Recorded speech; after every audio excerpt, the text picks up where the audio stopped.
moçada? E aí? Tá me ajeitandinho aqui, né? Muito bom. Pessoas, e aí? Seguimos então a aula 2 de concordância verbal? Bora lá? Solta essa vinhetosa.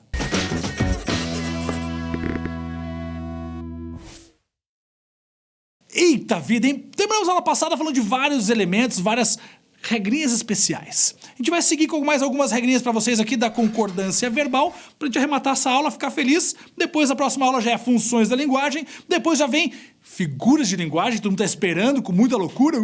E aí a gente vai seguir adiante para fechar os conteúdos do Enem bem feliz e bem contente. Certo? Pessoas, vamos lá então. Primeira coisa, quando eu tenho aí um sujeito composto, que ele é ligado por uma conjunçãozinha ou por uma preposição, mas o caso agora é uma conjunção, a conjunção ou. Ele pode ser de duas formas. Primeiro, esse ou pode ter uma função de exclusão ou de inclusão. Como assim? Por exemplo, Pedro ou Antônio, certo? Pedro ou Antônio será o presidente do clube. Pedro ou Antônio será o presidente. Por que eu usei o será no singular? Porque esse ou está excluindo, né? Ou um ou outro será o presidente. Por isso, eu uso o singular. Mas, se esse ou tiver a função de somar, por exemplo, mamão ou laranja fazem bem à saúde. No sentido não de um ou outro, mas sim que os dois fazem bem à saúde. Então, é de inclusão. E aí eu uso o verbo no plural. Beleza? Então você tem que perceber... Eu falei, rolou um beleza, parecia o jolala... Tem que rolar, então, tem que perceber se esse ou tá tendo a função de incluir ou de exclusão. Beleza? Maravilha? Fácil. Outra regra bem legal. Quando você utiliza qualquer pronome de tratamento sempre vai usar a terceira pessoa. Ou do singular ou do plural. Por exemplo, Vossa Excelência leu os meus documentos. Vossa Excelência leu. Eu não posso usar Vossa Excelência lestes, né? Até porque não equivale a vós. Mas sim equivale à terceira pessoa. Vossa Excelência equivale a ele, certo? Vossa Excelência é um pronome de tratamento, tudo isso equivale a ele. Tranquilão? Uma boa? Fácil. Muito bem, e agora eu vou falar de uns verbos bem especiais para vocês, chamados verbos impessoais. E esses verbos são sensacionais. Sempre aparece, você não pode errar, não pode errar. Olha só, primeiro verbo que ele vai ser e pode ser impessoal é o verbo haver. Ah, o verbo haver. Todo mundo ama o verbo haver, né? Verbo haver. Olha só o que eu vou dizer. Verbo haver, no sentido do existir, ele é impessoal, fica na terceira pessoa do singular e não tem sujeito. De novo, verbo haver, no sentido de existir, ele é impessoal, fica na terceira pessoa do singular e não tem sujeito. 5 informações que você precisa gravar na sua alma, no seu coração, no seu âmago. Nunca mais esqueça disso para você nunca mais errar. De novo, verbo haver, no sentido de existir, ele é impessoal, fica na terceira pessoa do singular e não tem sujeito. Pessoas, isso é essencial para você nunca mais errar o verbo haver. Então, por exemplo, olha que bacaninha a oração que eu vou colocar para vocês aí. Coloca aí, produção, em algum cantinho aí. Havia muitos alunos na sala de aula. Muito bem. Havia muitos alunos na sala de aula. Olha para esta oração aí. A pergunta é: quem havia? Se você respondeu muitos alunos, eu te corto os dedos fora. Não! Eu acabei de falar que o verbo haver, no sentido de existir, é impessoal, fica na terceira pessoa do singular e não tem sujeito. Se eu perguntei quem havia, não tem sujeito para isso. E por isso que esse verbo haver está na terceira pessoa do singular. Porque ele é impessoal, não se refere a nada nem a ninguém. Isso é ser um verbo impessoal, não se refere a nada nem a ninguém. E muitos alunos estão complementando esse verbo, está sendo objeto direto desse verbo. Então, havia não tem sujeito, porque ele tem sentido de existir, concorda comigo? Troca o havia por existir, ficaria como? Existem muitos alunos. Então, esse haver que tem o sentido de existir, ele vai ser sempre impessoal. Sempre vai ficar na terceira pessoa do singular. Então, eu não posso dizer haviam.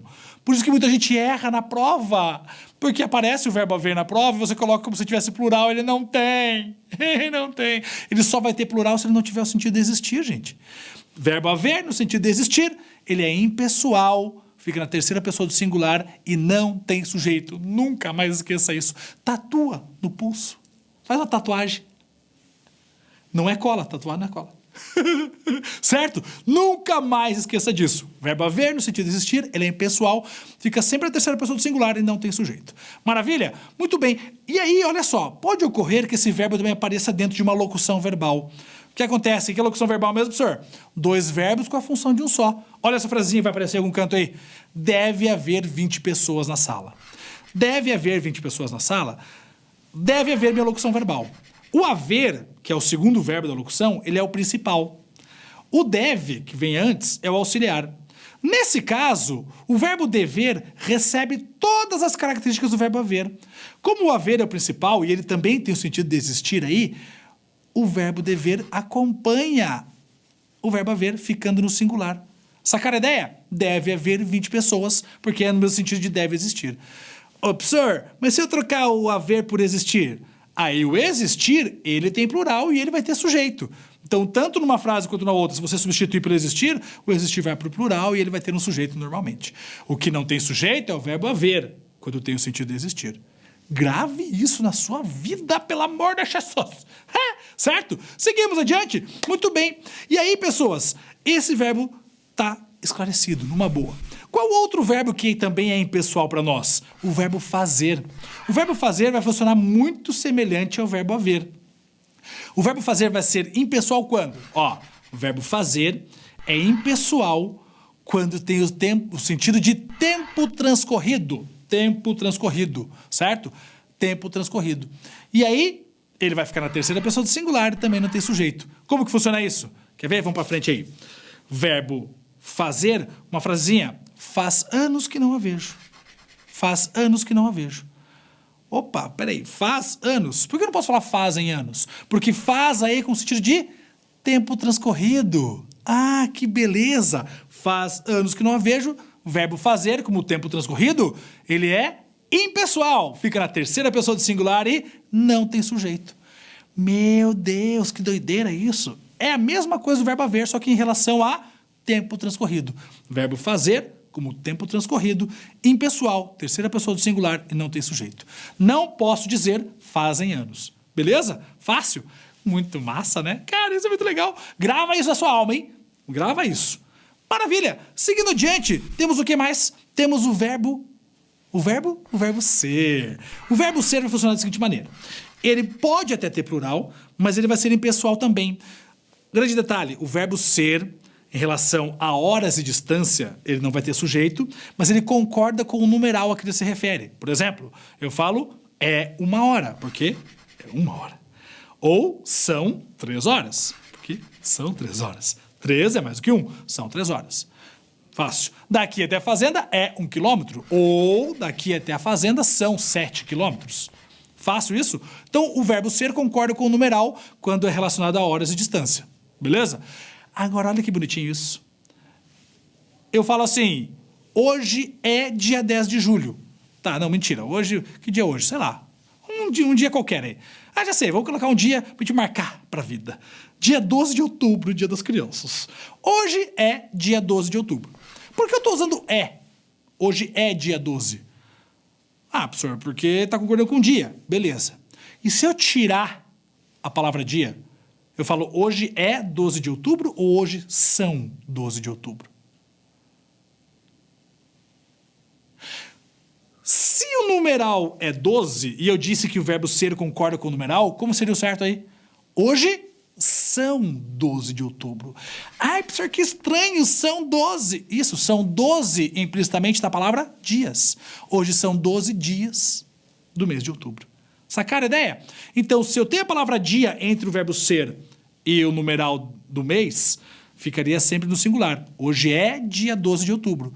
Ou, se eu tirar a palavra dia, hoje são 12 de outubro. Ai, que estranho, professor, caiu estranho aqui. Lembra que eu falei na aula passada? Melhor, na aula retrasada? Caiu estranho aqui, é que tá certo na gramática. Tipo, ai, soou estranho. Se soou estranho é porque tá certo. Por quê? Porque no dia a dia a gente não cumpre as regras da norma culta na fala, o que é normal também. Certo? Susi, na manhã? Muito fácil. Seguimos adiante. Gente, e aí a gente vai já encaminhando para o nosso finalzinho de aula. Olha só. A gente vai falar o seguinte. Vou relembrar com vocês uma coisa que eu já falei lá no sujeito. Uso do pronome ser com alguns verbos. Por exemplo, quando eu falo assim, ó, vendem-se casas. Vendem-se casas. Por que esse verbo vender está no plural? Porque concorda com casas, que é o sujeito. Vendem-se casas. Beleza? Então, sempre que eu tiver o verbo pronome se e eu tenho uma palavra depois, normalmente essa palavra é sujeito. Vende-se casas. Se casa estiver no singular, vende-se casa. Beleza? Vai chegando no final do ano, a galerinha vai pra praia, sempre vê aquelas plaquinhas, né? Aluga-se casa na praia. Aluga-se casa, tá certo. Agora, se fosse alugam-se casa, tá errado. Porque se a casa tá no singular e casa é o sujeito, tem que ser aluga-se casa. Se fosse casas, alugam-se casas. Fácil? E tem um outro jeito de usar pronome se, que é quando eu tenho a preposiçãozinha junto. Por exemplo, precisa-se de novos funcionários. Precisa-se de novos funcionários. Vai chegando agora a época de Natal, né? Aquela contratação de gente nova pro mercado, aquela coisa toda. Precisa-se de funcionários. Precisa-se de novos funcionários. Beleza, vamos pensar aí. Precisa-se de novos funcionários. Professor, mas funcionários está no plural porque você falou precisa-se. Porque, olha só, quando tiver verbo, pronome se, preposição, eu sempre fico com o verbo no singular, porque eu nunca posso iniciar um termo que seja sujeito com preposição. Então, de novos funcionários não é o meu sujeito. Sacaram? Então, precisa-se de novos funcionários. De novo, verbo, pronome se, preposição, o verbo no singular sempre. Sempre terceira pessoa. Não posso dizer precisam-se de novos funcionários. Isso está errado. É precisa-se de novos funcionários. Verbo, pronome se, preposição, verbo no singular. Verbo, pronome se, sem preposição, o verbo concorda com a palavrinha que vem depois. Fácil? Maravilha! E aí nós fechamos essa parte de concordância verbal. E que beleza, hein? Que maravilha! Muito tranquilão isso? Muito na manha? Muito fácil? Ah, gente, olha, eu tô dizendo uma coisa pra vocês assim, ó. Tá chegando perto. Chegando perto, Enem, vestibular já tá rolando, né? Vestibular tá rolando pra tudo que é lado aí, moçada. Vamos com tudo, vamos pra cima do vestibular, é tudo nosso, vamos que vamos. Um abraço, até a próxima. Não.